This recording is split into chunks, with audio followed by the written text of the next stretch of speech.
Vandy's defensive line is quickly becoming the star of the defense and will anchor said defense in 2024. Let's get it.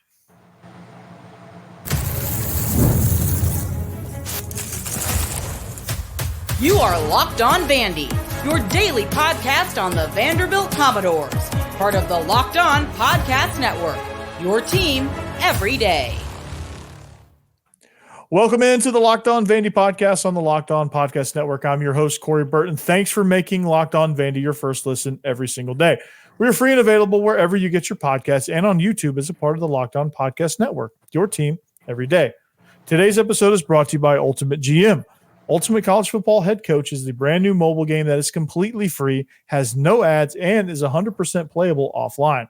So use the promo code LOCKEDONCFB, all caps, inside the game store to receive a free boost to your program. Begin your coaching legacy today.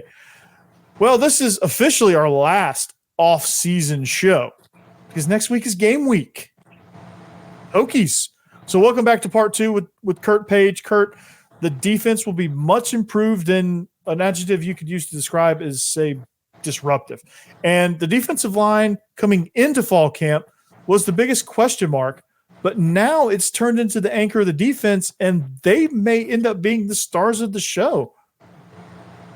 Well, I think the very first thing is that they have the best defensive caller in the city of Nashville.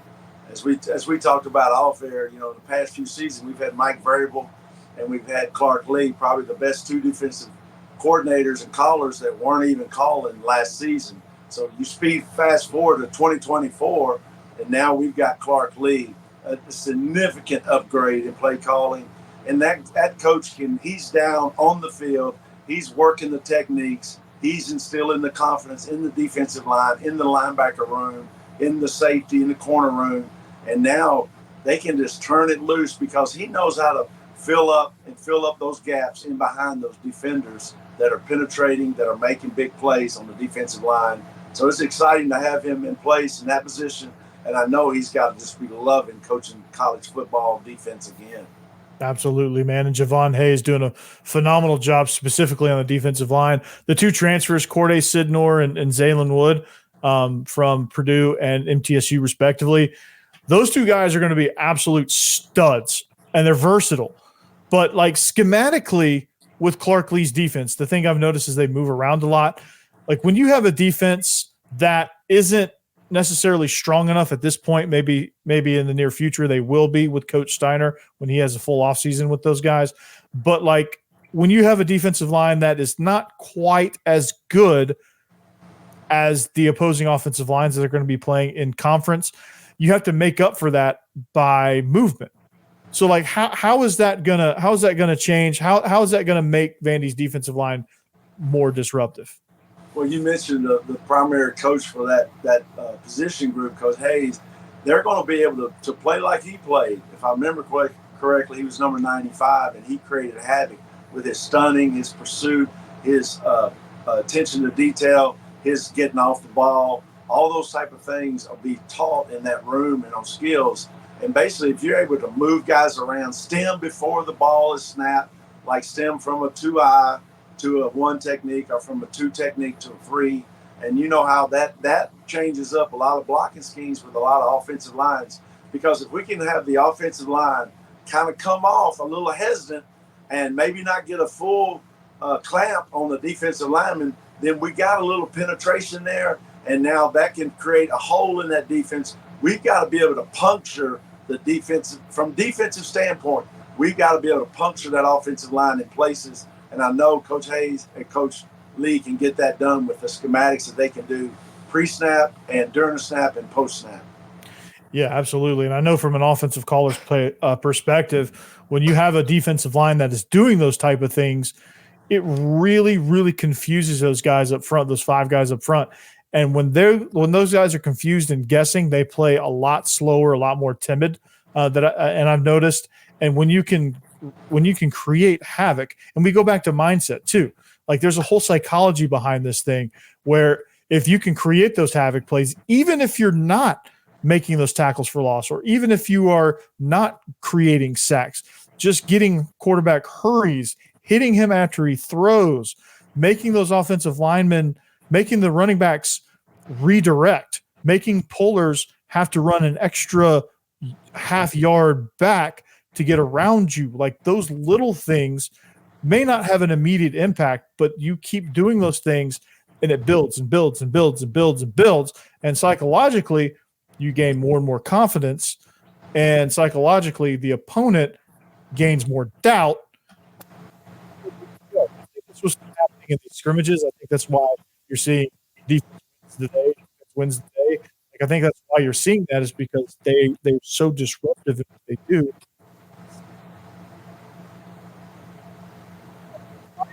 Like, how do you think that affects it? How do you think that, what do you think about that? Like the mindset of it, like how much of it does it play into it? I think that's the number one controllable attribute that our defensive line has to have. Basically, it has to be one of disruption. They're going to penetrate certain gaps. They're going to even probably change their alignment as far as being some angle, some slant, some guys, stemming from this side of the nose to that side of the nose. Am I angled in this way or that way? Just to give a different blocking surface for the offensive line to adjust to. If my angle is a little bit different, that's going to make that offensive lineman to work their feet a little bit more, to turn their tail a little bit. And then I can either work with my inside arm or my outside arm. Am I going to do a bull rush? Am I looking for a swim? Am I looking for a rip? And they're teaching all those things to where that is in their toolbox. You know very well, Corey, the more toolbox in there for that position player, the more they can rely on that. And that's part of them controlling their controllables. If I get heavy pressure here, that's a rip technique. If I get heavy pressure here, that's where I can bull rush. I can get to the edge of an offensive lineman. And so when they can do that, that's really going to give them an opportunity to have success. Like you said, tackles for loss are going to be huge. Pass hurries and rushes, complicating the sight lines of a quarterback, sticking the correct arm up and not the incorrect arm. If you can't get there, making sure I never go past the quarterback depth. All these things are controllable by the defensive line, and that's where really good defenses are built from. You build it from inside out, and that all the defenses you've had to call offenses against and all the defenses you've watched over the years in the SEC, in particular Georgia Bulldogs, they've kind of built from defense out, and that's how you become a strong defense. And thankfully, every day in practice, we're trying to face a strong offense that's building the same thing. So iron sharpening iron. That's what I see. It's been going on for this whole preseason. And let me tell you, I know those players, they're ready to face somebody else August 31st. Oh yeah, they're ready for that purple and brown. Such an ugly color combination, but the whole mindset of just iron sharpening iron. I know Coach Steiner sitting in the back just going, loving this. But when it comes to technology on the sidelines, how's that going to help the chess match? Well, I think the number one thing is for the defensive guys, when they sit down and they get their iPads open, or if it's on one screen, ever how they have the sideline set up, is they'll actually be able to see if a lineman, an offensive lineman, is cheating his splits in, or if he's cheating his splits out. Then they'll be able to see sight adjustments. Is he backing up on his stance, or is he crowding the line of scrimmage? As an offensive play caller, if you're blocking down, you want to cheat down. If you're blocking out, you want to expand that hole so you can block out and create a hole inside you. If you're backing up a little bit on pre-snap, that's probably going to mean screen or draw. If you're crowding the line of scrimmage, an offensive line, that's probably they're trying to get on you as quick as they can. So it's a downhill run. So as a defender, you see all these keys, these indicators, and now you control how you're going to adjust to that. So now I see he's farther away from me on my stance if I'm on one technique. So I know now it's probably going to be a pass, draw, or screen. He's inviting me to come upfield. Now, what is my tool? So now I either got my speed rush, my bull rush, my technique. Am I the screen guy? What am I?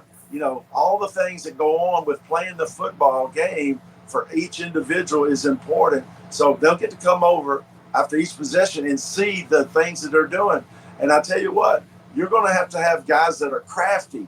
Now, meaning like an offensive lineman, he's going to have to adjust his split in alignment even more than he wanted to or less than he wanted to. And so now guess what? He's out of his comfort zone, because if he gets too wide a split, I'm going to take that gap because I'm in charge of the A gap. If I'm in a 3 technique, that type of thing. So all that matters. And so now the kids, instead of seeing it, Saturday night at the film study or Sunday morning at the film study, it's going to be live time changes. So now, not only does that level the playing field, because we haven't even addressed the number or the lack of number of football analysts that Vanderbilt has had over the years compared to who? Alabama, Georgia, Tennessee. They've had 10-to-1 analysts. What does an analyst bring? They bring all that wisdom, all those eyes, all that to make real-time decisions in the game on that Saturday. Vanderbilt has not had that. We haven't had I don't know if we've had 4 or 5 analysts every year. Most now we do. SEC teams have 10 to 15. So now the coach can see it immediately, player can see it immediately. But before, all the years before, we haven't had that. I mean, that's a story in itself, Oh, yeah, absolutely. Now the playing field is going to be somewhat leveled out. Do we still need to have quality assistants? Absolutely. Because now there's no question.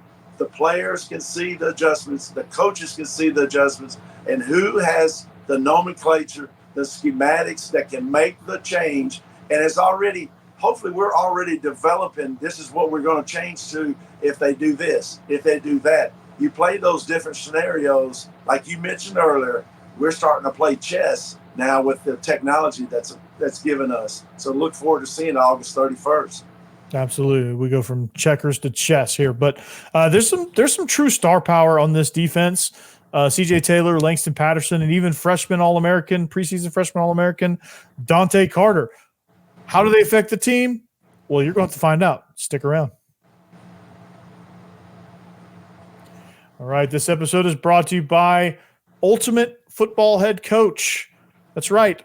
Hey, Locked On Vandy fans, I want to take this moment to give you a heads up on a brand new mobile game that I think you're going to love as much as I do. Ultimate College Football Head Coach.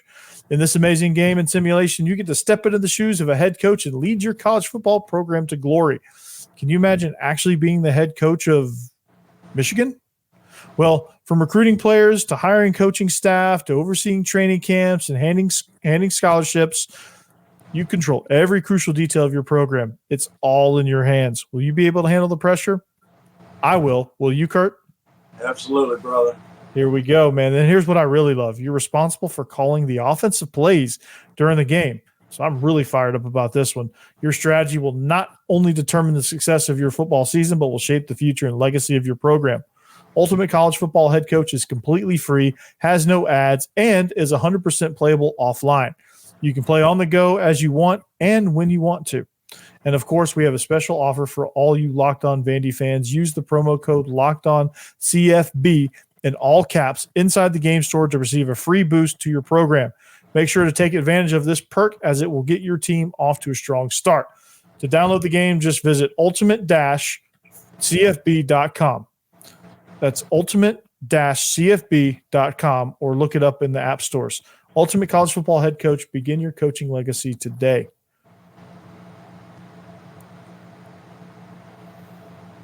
All right. Thank you for making Locked On Vandy your first listen each and every day. Hey, college football season is back. As in, it's back tomorrow. And it's not too late to catch up before the season kicks off. SEC, ACC, Big 10, Big 12. You can get it all from Locked On stable of college experts by subscribing to the Locked On College Football Podcast. Who has a chance to make the playoff? What teams will cause chaos in their new conferences? Well, everything you need to know all in one place. Be sure to follow and subscribe to the Locked On College Football Podcast, part of the Locked On Podcast Network, your team every day. Thank you, everydayers. Shout out to you guys. Now, Kurt, we talked about star power, okay? And Vandy, as of right now, they don't have a lot of star power. They're building that, and they're building a culture to welcome that. But when you look at star power, you have to recognize the ones that are already there. The two that could have transferred probably wanted to last November, but didn't because Clark Lee said, hey, before you make your decision, I'm taking over the defense. And they immediately made their decision and decided to stay. CJ Taylor, Langston Patterson, and then Dante Carter was an early enrollee, put on, I think, 15 pounds of muscle through the strength program from January until now. He is a preseason freshman All-American. All CJ Taylor, Dante Carter play the same position. I think they'll be paired together with Randon Fontenette, who's going to be in the star position. And then Langston Patterson holding down the linebacking core. Man, how do these guys affect the team? They're in the cylinder of the defense. They're in the middle of the defense. How do these guys affect the team? What do these guys do at the second and third levels to affect the game? Well, I think the beauty of this whole thing is when both those guys are from the Middle Tennessee area. When they signed up, they knew the pedigree that Clark Lee had as a defensive play caller, and they knew that. And so for those guys to stay with the Commodores, my hat goes off to Clark Lee, to both of those men. But let me tell you, both those guys coming from the safety level, you know this, as an offensive play caller, man, oh man, they can bring those guys up. They can bring one down. They can put one in the box. They can put one inside linebacker. He can run the same stunts. You can bring pressure to the A, B, C, every gap with those guys, especially a guy like C.J. Taylor. You have him matched up with an inside receiver, a slot. He's got great cover skills. I mean, this is going to make him – this is raising his NFL stock tremendously. The guy will know how to play the NFL. The guy will be able to step right onto the NFL scenery and go play and be successful. This season is going to be huge for him, and it's going to be huge for all our defense because Clark Lee is going to put them in position where they can bring a seventh man in the box, an eighth man in the box, match up against a weaker blocker tight end, put him on that guy, single him up on a slot receiver. You know, the things that are going to be in the toolbox, if you got a guy like C.J. Taylor that can make plays, that is going to be huge for our defense because you've got to have somebody that you know is going to make some plays and then make some turnovers. You know, we got to get some pass breakups. We got to get some pass interceptions. We got to do things there that takes teams, you know, as the season goes on, we want the offenses to stay away from him. So now that basically shuts down whatever side of the field CJ is going to be on. I mean, if he's that dominant of a player as we think he is going to be, basically that side of the field is going to be shut down. So now what does that do for Clark Lee and the defensive play callers and the position coaches? It gives their defense 10, 9, 8 other guys to stop the other side of the field. Oh, yeah. You got a guy roaming back there. I mean, like Dale Carter back in the day from Tennessee, number 18, he shut down one whole side of the field, you know. And guys I played against that were that effective in the back end. I mean, we had Leonard Coleman at Vanderbilt when I played. He was a lockdown corner. And so that whole side, so the coaches basically had him in lock man. And this was in the 80s. You know, people didn't know we did this stuff. He was locked in on the number one receiver to the field. And everybody else had all the other guys. So you had 5, 6 other defenders to guard 4 guys, you know, because you only send 5 out. So what a beautiful thing to have a guy like that in our program. And thank God he stayed. And thank God that Clark Lee got the word to him because without him he could have went anywhere in the country. He could be Ohio State. He could be Alabama. He could have been anywhere, Georgia. But he stayed with us and let you know, they're going to highlight this guy. He's going to make a lot of plays. And the key word here is versatility, right?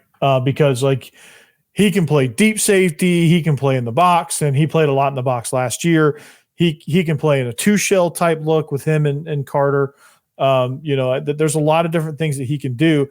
And an underrated fact about what he brings to the table is validation. He validates Clark Lee's defense. He's the one that's, hey, this is why we do this. He can help reinforce the why of, hey, why are we doing it this certain way and making it work and passing that along to Dante Carter. I think this is a great role model for Dante Carter to have. in this scheme. And then also Langston Patterson, as far as like operational stuff and getting people lined up. I think that's what he's going to be able to do. And I think this raises the antennas on everybody in the Nashville area, right? There's a certain recruit that's being really, really pursued heavily by Virginia Tech he's down at Macaulay right now. And if the antenna goes up with, okay, CJ Taylor, he's a Tennessee kid, Middle Tennessee kid. Langston Patterson's a Middle Tennessee kid. There's all these, I need to reset the trend of, hey, let's shut down. Let's make Nashville our state. So Vanderbilt can do the state of Nashville and using the Howard Schnellenberger technique, right? I knew you were going there. I love Talk about full circle now. That's right. But like just the impact of that also, there's off the field stuff that comes with him that will further make this program go forward in recruiting, make it go forward, more explosive defensively, versatility, things like that. He'll no doubt make plays. He does, he will, and he will continue, given that he has a full healthy season. So, man, I'm excited about these guys. But Clark Lee is the defensive coordinator. That is the X factor in all of this. We'll talk about his impact, what he does, what he brings day to day, and how much more engaged he is because of this. We'll talk about that next. All right, Gametime. Did you know Gametime has a new feature called Gametime Picks? Well, that makes getting tickets to your favorite live events even easier. Gametime Picks filters out the fluff to show you only the incredible deals on great seats, so you don't have to waste time searching through thousands of tickets. So, did you know, Kurt? Have you ever used Gametime? No, I haven't. Sorry to say.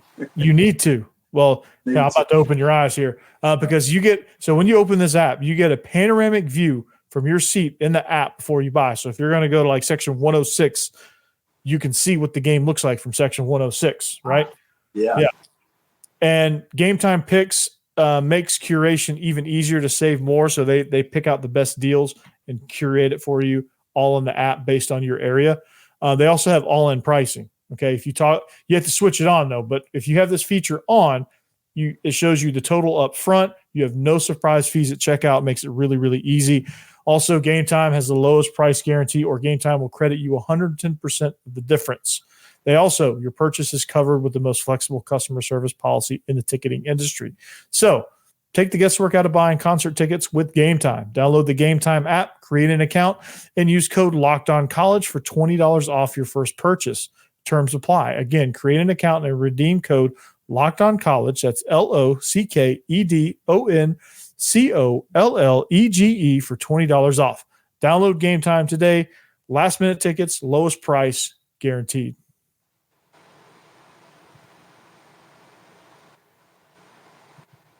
All right, we are wrapping up. We're getting closer and closer to the weekend. We got college football on the horizon. It is here. This is the last offseason show for us here at Locked On Vandy. Next week we talk game week, right? It's game week. Something that we're all excited for, but we're talking defense right now. This is part 2 of a series. Kurt has been with us to wrap up this week, to get you into the weekend, ready for some college football. But Clark Lee as the defensive coordinator, I think this is the X factor, right? Because I've never seen him in his previous 4 seasons. I have never seen him more engaged than he is right now. Well, he's a ball coach. I mean, the thing that he's gotten to do and to really be a star on the rise for a very long time, all the different stops he made at being at Duke and at Notre Dame and at UCLA under Coach, he's been with some great coaches like Coach Newhousel. He's commented a lot about Clark Lee early in the mornings on the coaching show. So I'm serious. So, he's been a star in the making, and that's his pedigree. He was a great linebacker, wore number 35 at Montgomery Bell Academy. I coached against him when I was at Father Ryan. So he's a good player then. He's a great coach now, and we're looking for super things from our defense and putting us all in the right position to be successful. And they trust him. And that's the thing, the CJ, I heard his comments. He trusts him calling the defenses and he's learning from him. And so they're building that bond. And so there's going to be some special moments this season. And this offseason, they've had a lot of good things happening. And I know they're ready for it to get started August 31st. Absolutely. Now, Clark Lee is a head coach. Clark Lee is a defensive coordinator. How does he balance that? Well, I think, now that, really a lot of things are going differently in the college. It's evolving more like the NFL. You've got a general manager. You've got a staff there that's handling a lot of that stuff, some day-to-day operations on, evaluating players, evaluating other players on other rosters, evaluating people in the transfer portal. So a lot of things that when that first came on the scene, it kind of fell in the lap of the head coach. Who's going to manage all that? So now as we gain popularity into what needs to happen, who needs to be hired, what are specific roles, Bingo. Get back to what he does well, because that's what you want. You want to put everybody in position for success. And if you're a play caller for defense, that is what you cut your teeth on. That's what he needs to be doing for Vanderbilt Commodores for us to have the best success we can have. And he's in that position as head coach. He's the best play caller that we have on staff. And he's going to get himself better and everybody around him. All boats are rising. So that's going to be a really neat thing that we're going to be doing. Yeah, absolutely. And plus the NFL model, I don't see why people are against that. I'll never understand that because it's a multi-billion-dollar industry. They do it the right way with their operations, with their staffs, with how they run things. They do things right. And I think as college football moves closer to that, I think it's a great thing with the playoff system, the scouting departments, having a general manager to handle the cap. NIL versus salary cap, which is really not much difference there anymore. You have a strength staff, obviously. You have a full-scale training staff, really, that trains everything. So you have strength training, agility training, conditioning, mental training, nutrition, psychology. What else? What else would you train? The whole athlete, basically. Yeah, you're training the whole athlete thing. is being serviced here, and really. That is the significance of today modern day football and modern day sport. If you're not willing to say, hey, I've got to get my mind right. Hey, I've got to study. I've got to learn. I got to grow. I got to get my rest. I got to get my nutrition. All those are factors in things that you can control. So you're eliminating emotional interference. If you're not willing to say these are things I can control, and then you're not willing to do that, and you got to identify what they are. And so what they've done is basically getting all on the same page. You're able to know what we have to spend in this area for that position. We have to know what we're going to do in that position. How many pass rushers do we need? How many tight ends do we need? What kind of system are we going to play? And so it's exciting. It's exciting time. As you mentioned earlier, being a head coach, wow, you got to wear a lot of different hats, but nowadays you can also delegate a lot of that role and responsibility with the person. They can have ownership of that. If I'm a general manager and I'm doing the cap, as you mentioned, I gotta have ownership of that. I got to build, the best product I can at this price. There's going to be a lot of information coming out. Who is winning the most with less. Because it's not all the same salary cap as the NFL. Oh, no.